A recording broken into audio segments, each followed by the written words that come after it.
Coming from a dictionary definition, idolatry is the worship of an idol or a cult image, a physical image or a statue or a person in place of God. It's the worship of creation instead of the uncreated. And that's the theological term that's used in all the patristic texts for the divine grace of God. It's uncreated. It's aktistos. But if we look at the word veneration, which in Greek is proskinesis, how is that defined? It means to have a great respect or reverence for someone or something. Pros means towards, and kineo, which means to kiss. So if you see Orthodox Christians kissing icons, all we're doing is showing respect. Veneration or veneration of saints, this is a definition in the dictionary, is the act of honoring a saint, a person who has been identified as having a high degree of sanctity or holiness. So one is worship, and we're talking about treating that person as God or in the place of God. The other thing is honor and respect. And of course, honoring and respecting human beings is a Christian virtue. We're called upon by God to honor and respect our fellow man. Main reason is we see in them the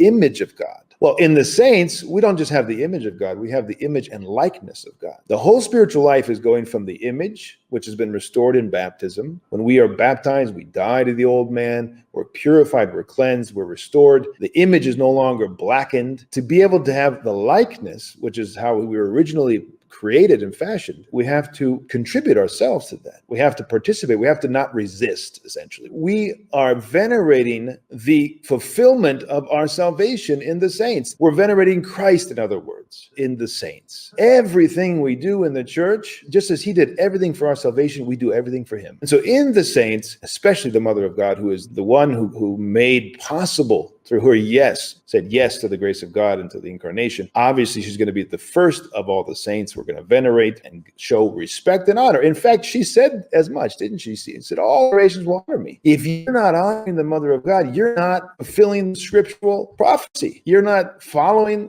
the example of the saints of every age and of the apostles. You don't think they honor the Mother of God. Our Lord honored the Mother of God.